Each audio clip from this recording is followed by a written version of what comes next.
వ్యవహరిస్తున్నటువంటి మా మిత్రుడు నాగేందర్ గారు, ఈనాటి ముఖ్య అతిథి బడుగు బలహీన వర్గాల గురించి ఆలోచన చేసే ముఖ్యమంత్రిగా రేవంత్ రెడ్డి గారు, అదేవిధంగా బట్టి విక్రమార్క గారు ఉప ముఖ్యమంత్రి, దానితో పాటు మా పిసిసి అధ్యక్షులు మహేష్ కుమార్ గౌడ్ గారు, ఆ తర్వాత మా డిపార్ట్మెంట్ బడుగు బలహీన వర్గాల నుంచి, ఎన్ఎస్ఏ నుంచి, యూత్ కాంగ్రెస్ నుంచి వచ్చి ఇవాళ బీసీ మంత్రిగా అయినటువంటి పొన్నం ప్రభాకర్ గారు, వేదికపై ఉన్నటువంటి చాలా మంది ఉన్నారా, నేను అందరి పేర్లు చెప్ప, ఎందుకంటే మా పిల్లలు వచ్చిండ్రు, స్కూల్ పిల్లలు వచ్చిండ్రు, తల్లిదండ్రులు వచ్చిండ్రు. నా ఉద్దేశంలో ఏమిటంటే రావడంతో ఎవరికి రాని ఐడియా వచ్చిందా? గతంలో మీరు చూసిన ప్రగతి భవన్ లోపలికి ఎవడు పోయేటోడే లేడు. బయట రైతులు వచ్చాయా మా పొలం ఎండిపోయింది, మా గురించి ఆలోచన చేయమంటే అడిగేటోడే లేడు. కానీ మా ముఖ్యమంత్రి రావడంతో ప్రగతి భవన్ నేను అడిగిన, అయ్యా మహాత్మా జ్యోతిరావు పూలే పెట్టాలనగానే ఇమ్మీడియట్ గా ప్రగతి భవన్ పేరే పెట్టు మహాత్మా జ్యోతిరావు పూలే ప్రజాభవన్ అన్నాడు. అంతటితో ఆగిందా? ఇవాళ సావిత్రిబాయి పూలే ఆమె జనవరి 3న పుడితే ఆ రోజు, ఎందుకంటే ఆ రోజులలో చదువు లేదక్క, చదివేటోడు చెప్పేటోడు లేడు, పనులు కాసేటోడు ఎట్లు కోసేటోడే ఉండిరి. కానీ ఆనాడు జ్యోతిరావు పూలే ఆలోచన చేశాడు, ఏమిటి మనం కూడా మనుషులమే, ఈ అగ్ర కులాలోళ్ళు మనం ఎందుకు తొక్కేస్తారు, మతాన్ని పెట్టుకొని దేశాన్ని విడగొడుతున్నారు. కనుక నాకు ఒక ఆలోచన వచ్చింది, చదువే భవిష్యత్ అన్నారు. ఆనాడు తనే కాకుండా సావిత్రిబాయి పూలేతో అదేవిధంగా స్కూల్ పెట్టిస్తే ఆ స్కూల్ కూడా పలగొట్టి నేను సినిమా చూసిన, బెంచ్లు తీసేసారు, కుర్చీలు తీసేసారు. ఆఖరుకు ఫాతిమా షేక్తో రోడ్డు మీద నడుస్తుంటే పెద్ద తీసుకొట్టినాడు. ఆయన ఎంత అన్యాయమో చెప్పు మీరు. కానీ మా ముఖ్యమంత్రి నేను అవాయిడ్ చేస్తున్నా. అంతేకాకుండా ఆ రోజులలో ఏదైతే మహాత్మా జ్యోతిరావు పూలే కమిషన్లో ఆనాడు ఉన్నటువంటి ఏదైతే ఆలోచన వచ్చిందో, హంటర్ కమిషన్లో ఒక ఆలోచన వచ్చింది. ఏదైతే మహాత్మా జ్యోతిరావు పూలే ఆలోచన చేశాడు చదవాలని స్కూల్ పెట్టిస్తే ప్రభుత్వం ఆనాడు ఉన్నటువంటి బ్రిటిష్ ప్రభుత్వం కూడా ఒప్పుకున్నది. అందుకుంటే మా చెల్లెళ్ళు అక్కడ చదువుతున్నారు. అంతేకాదు మహాత్మా జ్యోతి అరే నిలడా మాట్లాడని ఎప్పుడో ఛాన్స్ వస్తుంది మాకు ఏమంటే ముఖ్యమంత్రి గారు. ఎందుకు చెప్తున్నా అంటే ఇవాళ మా చిన్న పిల్లలకు ఇళ్ళ బాసన్లు వచ్చి స్కూల్ ఫీజు కట్టలేరు. ఇవాళ గురుకుల స్కూల్ కాకుండా ఇవాళ ఎడ్యుకేటెడ్ స్కూల్ కూడా పెడుతున్నారు.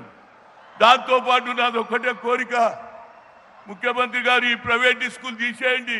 ప్రైవేట్ అంటే ప్రైవేట్ స్కూల్ అనలేరా భయ్, ఏది గురుకుల స్కూల్ ప్రైవేట్ స్కూల్ ఉంటే మా ముఖ్యమంత్రి గారు స్పోర్ట్స్ సిటీ అంటున్నాడు. స్పోర్ట్స్ ఎడికి వెళ్ళి ఆడతారా? ఒకే రూమ్లో 10 మంది ఉంటే ఎట్లా ఆడతారు చెప్పు? దాని గురించి కూడా 5 ఎకరాలు చేయమని చెప్తున్నా.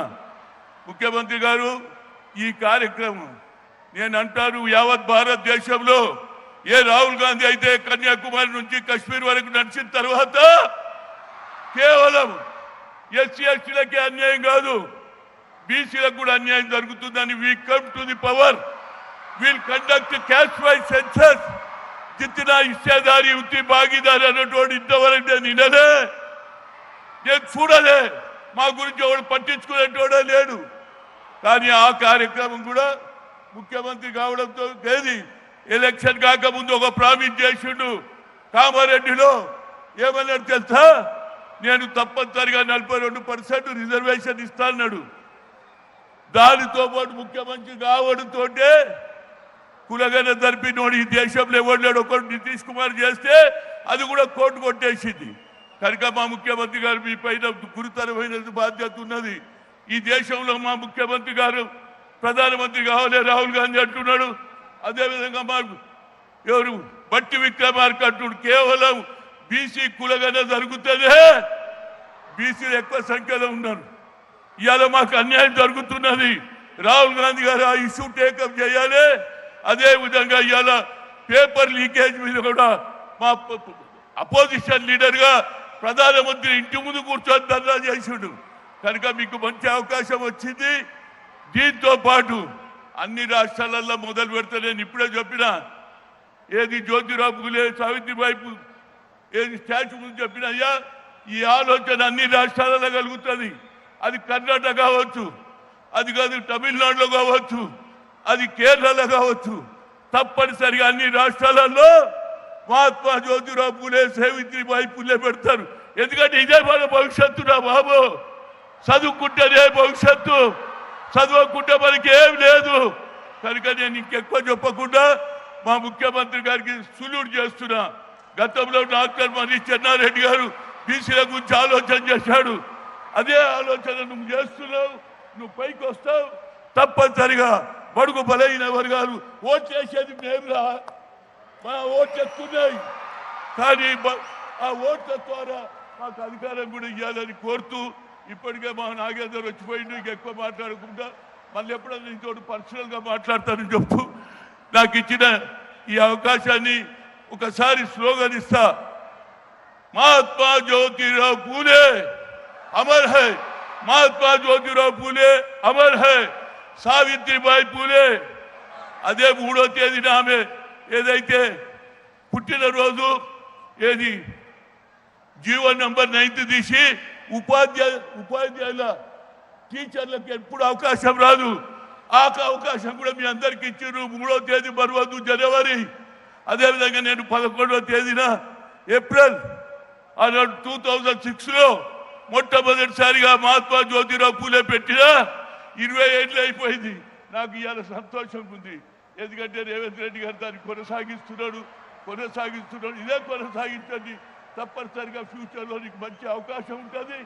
కాంగ్రెస్కు ఉంటుంది. రాహుల్ గాంధీ దేశానికి ప్రధానమంత్రి అవుతాడు. జై హింద్.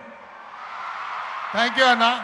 ఇప్పుడు ఆర్ కృష్ణయ్య గారు రాజ్యసభ సభ్యులు 2 నిమిషాలు. దయచేసి సమయాన్ని దృష్టిలో ఉంచుకొని ఏమనుకోదు అన్నగా భావించు.